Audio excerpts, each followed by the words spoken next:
Well, Yes. one Christian priest said the purpose of the preacher is to comfort those who are afflicted and to afflict those who are comforted. Don't get too comforted. We were just on the way here, driving with Raju Prabhu, and where is he? We read one statement by a Christian who is also a philosopher. His name was Kierkegaard. He wrote many books. And maybe you can help me with this, Raju. He said that if we want to understand the nature of this world, all we have to do is meditate upon the cries of pain coming from the mother who's delivering a child at birth, and looking at the eyes of the broken man as death is taking him away, and the pain that's there in his eyes. And we will not be fooled to think that what goes in between one and the other is a cause for enjoyment. You understand? It starts with only pain, it ends with only pain. So we should not be foolish to think that what comes in between is for enjoyment. It's very profound.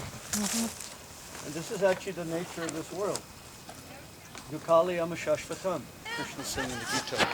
Dukkhalayam shashvatam. It's a place of suffering, and it's temporary too. So there's not even any compromise we can make with it. Finally, death comes and says, "Oh, you've made one compromise. I don't accept your compromise."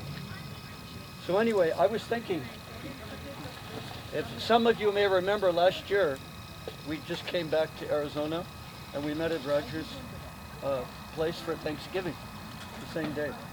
And we went around the room, the table, that time, and asked everyone to give some expression of what they consider they have to be thankful for.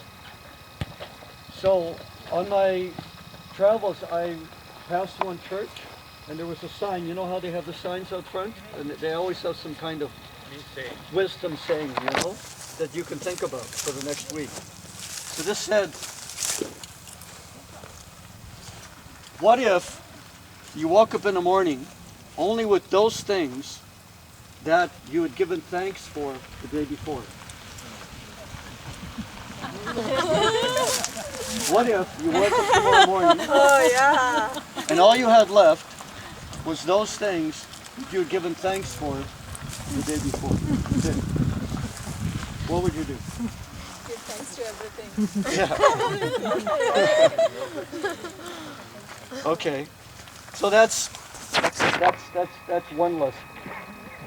Now we can go much deeper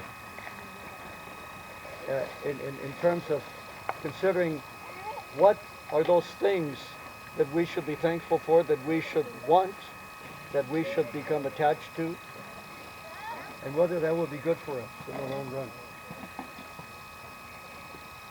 So, if you don't mind, if I could just take a couple of minutes to ask some of you, volunteers, I don't want the personal expressions that we had last year, that I'm thankful for this and this and this.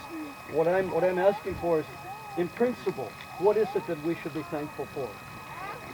Not in a detail, personal detail, but the principle of what we should be thankful for. I would like some volunteers. For health. For health? We can, if we are healthy, then we can serve the Lord as well as That's the good. community. Yeah. Prabhupada actually said that one time he said that your first duty, he said to one of his disciples who was experiencing some ill health, your first duty is to keep your health together, otherwise how will you be able to serve? So that's true. Just breathing. Just breathing. Just to be able to breathe? For why? To Bhagavatam, advance ourselves in our spiritual life. Bhagavatam addresses that. Tarva kim na jivanti, rashna kim na shvasanti ata. It says that to the trees they also grow. The bellows of the blacksmith, it also breathes. So there's nothing special about breathing just per se, but it's what we use it for, like she was saying. Nature. Nature. Nature, we should be thankful for nature. Okay, because without nature, without Mother Nature, nothing is there. So how many mothers we have to be thankful for? 7. Who can name them? Mother cow. Our own Go, Mata. Mother Earth, Motherland. Mother Earth, Mother Earth, nature, your own mother, your own mother, Guru's wife, spiritual master's mother, Guru Patni. Doctor's wife or nurse? No. Getting a little... Nurse, yeah. Nurse. Not so much because she's doctor's wife, I think, but because, Veda culture sometimes, the village had many mothers who would also give nursing for the children, the young children. As Putana, she tried to give her breast milk to Krishna. So that was the custom. But what have we missed so far? Michelle Obama, King's wife. King's wife. Yeah. King's wife. Queen's wife, yes. And one more. Brahmana's wife. Brahmani. Yeah. Brahmani Rajapatnika. Those are the last two. Sap Ekamataras. So, okay, these are all very good. And anyone else like to go a little bit deeper? Yeah, I want to thank really for Krishna's mercy. All along what I have felt, I'm just very thankful. Even if I have gone through ups and downs all the time, I'm just very thankful that he has made me feel what it is to feel the love of Krishna. I'm just very thankful for that. Both in the ups and downs, right? So much. It's like every day you feel going through like a roller coaster, ups and down. But I'm still thankful that he has given me to feel what it feels like and still cling on to that. And we appreciate both, the ups and the downs. Sometimes it's said that sometimes you win in life's game, sometimes you win, and sometimes you learn. Because when we're winning all the time, we're not learning too much. We're thinking everything is fine, I'm so great. So for the downs also, that's when we really learn. We get the chance to connect. Association of devotees and friendship. Association of Devotees, Vaishnava Sangha. Yeah, without that, nothing. Without, Chanakya Pandit has said, without friends, everything is void, shunya. Everything is shunya.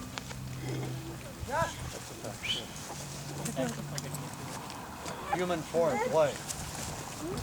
You can play basketball? You can watch the Super Bowl? No, I can play for calendar. Here are the pastimes of Krishna. Hear the Krishna Katha. Niri Deha, the Deham. It's said to be like the boat. Bhagavatam teaches it's like the boat on the ocean of material existence. And what is the wind? You need a wind to push the boat. You know what that is? That's the instructions of the Shastra. Okay? And then you need a captain. Guru. Guru, right. So if you have these human form of birth, and Shastra, and Guru, then you have everything. Very good. I wanted to add a couple of things. One is that we call Thanksgiving. That we should be thankful for being able to thank. For being able to appreciate. Because like that Christian sign said, that what you're giving thanks for today may be the only thing you have tomorrow. So Maybe we should thank Krishna every day, so that at least I can have that next day. Yeah, and being able to thank, to know, to get the knowledge, to thank, to be appreciative, to be thankful, to have gratitude. And then even farther than that, I was thinking that we should be thankful. If we dissect the Thanksgiving, we should be thankful for being able to give. Right. Yes. Not everybody has the ability to give and share. Because this, we understand from our Vaishnava Dharma, Bhagavatam teaches, is what gives the satisfaction for the Atma. Savai Pumsam Paro Dharmo, so Para Dharma. We're reading about Sukadev this morning, how Sukadev Goswami came, this birth. So he's taught, and Shunakya Rishi has learned from him. He's given this verse. The highest Dharma, not Shunaka, but Shunaka is asking the question, what is the highest Dharma? And then the answer is, Savai Pum Shamda Paro Dharma, Yutopakti Artokshati. It's the highest Dharma, the highest religion, is to give, not just anywhere. Because also, there's another saying, it's by Benjamin Franklin. We all may want to be givers, and we may have a good heart to give, but what's not so important, he said, is how much you give, where, the quality of your giving. And Krishna says the same thing in the Gita, that whether it's food, whether it's giving, whether it's knowledge, whether it's intellect, we have differences according to the gunas, sattva, rajas, and tamas. So our giving should not be in rajas or tamas, it should be in sattva. That's what he's asking in order for the uplifting. So anywhere, so the verse goes on to say, Savaipum samparo dharmo yitopakti ardokshate ahaitiki apratihata. That our giving should be toward Hokshaja. He who is the source of us and everything. Giving back to him. Because if we want to know who is the biggest giver, is Krishna. Even bigger than the cow. The cow amongst animals is no doubt the biggest givers. I just spent a week in Sedona at Dasara's little center there. He has a couple of goats. You know that? So after living for a week near these goats and studying them, and coming here and seeing the cows, you can see what the difference is between animal in Rajagun and animal in Sattvagun. The cow's total Sattvagun. And she says, giving, giving, giving. You can't give the cow enough. She'll always give you more. So she's that kind of animal. But even more so, Krishna, God, is the biggest giver. As the Upanishads say, Prabhupada was fond of quoting this verse, Nitya Nityanam, Chaitanas Chaitananam, Eko Bahunam Yovedadhati Kama. That one Nitya, eternal person, is always giving, fulfilling the desires, Kama, for all the eternal, individual Atmas that we all are. Okay? So he's always giving, giving, giving. And he's just waiting as he's within our heart, so many lifetimes, Dvasupana Sayuja Sakaya, is within the heart along with the Atma, or as he says in the Gita, Ishvara Sarvabhutanam Haripesha Junatishtadi Ramayan Sarvabhutani Yantarudadhani Mayaya. As we're traveling from one machine to another, one bodily machine to another, our friend is there as Paramatma. And he's always asking, so what you want? You remember you wanted such and such and such and such? Now I've given you a body. Now you take it and you get these things that you wanted. And he's just waiting and waiting and waiting for us to finally say, no, I don't want all those things. But what you want? I want you. He's waiting for that. He's willing to give us all these things and all the bodies to get all those things. But he's waiting for us to say, I just want you. So that's the difference between loving him and loving the things that he will get to us. There's a big difference. He's waiting to get a real gift. Yeah. Mahima, You know, I had a nephew, a young मैंने nephew, गिनती की who loved to go 82 hunting. लोग हैं. Can you count it? And कितने? when I became Hare Krishna, I went up to Canada and visited my mother, and he came to see me. And my mom said, this is your nephew Dan. He loves animals. So I said, no, maybe he loves what the animal looks like when it's stuffed on his wall, or maybe he likes the animal when it's going in his stomach. So how can you say he loves animals? So in the same way, so-called lovers of God, most of them are saying, I love what God can give to me. Right? But they're not loving God. Krishna's waiting for us to say, no, no, no, the Dhruv Maharaj, I don't want all those things. I want you. You're the diamond. So that's what he's waiting for. So that's what this verse is saying. Ahaitaki pratihata. When we can get the desire to serve Adhokshaja, he who is beyond the senses, ahaitaki, without any motive, wanting anything back, apratihata, and not stopping for anything. Nothing can get in the way of that current of bhakti. So what happens then? Yayatma suprasiditi.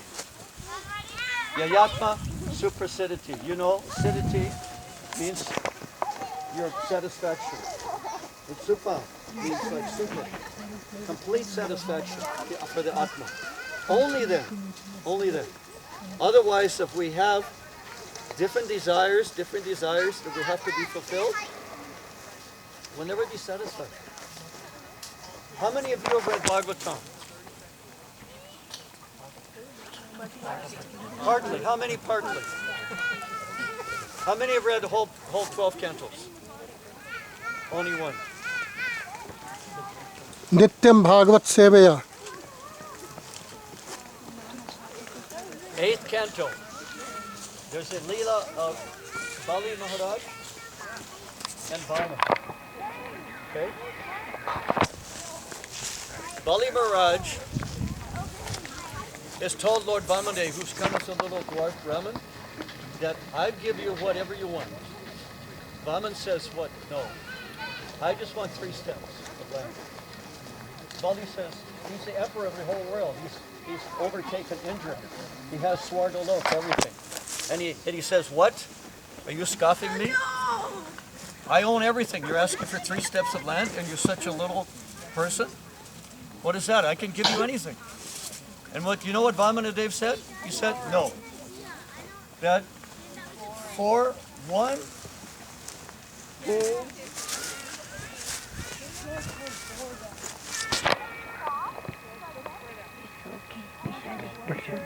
the whole universe is in its entirety. The whole universe and everything in its entirety cannot satisfy the senses. It cannot satisfy a person. Now this is the way it goes. All the things that are there in entirety in the universe that are there to satisfy a person's senses cannot satisfy that person whose senses are uncontrolled. You got that? Everything may be there in its entirety with all the 3 worlds for our sense gratification cannot satisfy the person who has those senses if those senses are uncontrolled. So he said, no, give me 3 steps. That's all. So I just want to end up, if you just give me another minute, with a wonderful little story I heard about a month ago. We all like to be part of some kind of club. And so there was a very popular club, and it's actually still popular, and practically everybody in the whole world is part of it, but they don't know it. It's called a 99 Club. Not 99 Can you cents. do me a favor? Can you count how many people are there? I have counted 85. Can you count everybody? So there was That's listening to him? one king Everybody, child, in everybody. olden days. Start counting. Start counting. Me? Yeah, total how many? In spite of having so much wealth, health, living in luxury, so much fame, so many people following him and adoring him, so many wives, he was not happy. He couldn't understand. But at the same time, he had one servant. He was a poor little fellow, and he had a little family. But everything the servant did, he was always singing, like he was very happy. And the king couldn't understand this. How is it I have everything at my disposal? I can't find satisfaction. I'm miserable. But this person, he has nothing. And he always has a smile and he's singing and dancing. So he asked him. And the fellow told him, you know, I have a wife, a couple kids. I'm getting something from you for my service. Some warm food for my belly, a roof over our head. I'm satisfied. 180 people. Huh? Everybody. So the king couldn't understand that. Huh? How many? 80 So it's people. still kind of ate I on him. counted How is this 82. person so How come happy? you I'm didn't so count miserable. yourself? Oh, I. So he went to his minister, very, very wise person. And you know, a lot of these ministers, they have a knack of answering a question with another question. Or indirectly, you know? So the minister said, you know, the problem is this person, this servant, he hasn't joined the 99 club yet. So when you know what the 99 club is, you'll know why he's so happy and why you're so miserable.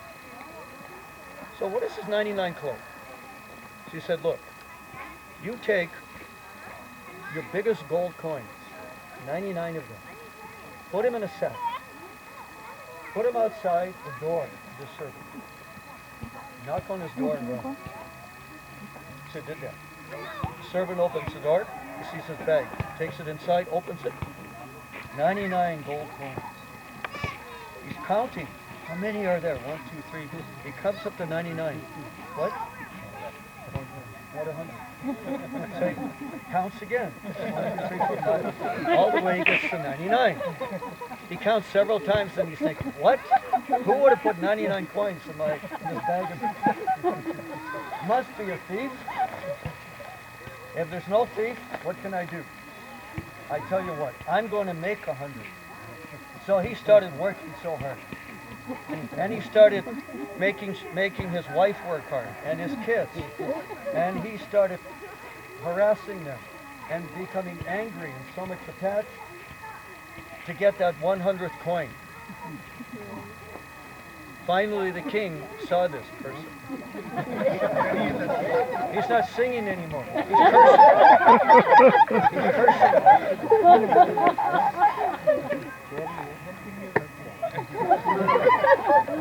So the king goes back to the minister and he said, what happened? The minister said, he's part of the 99 club.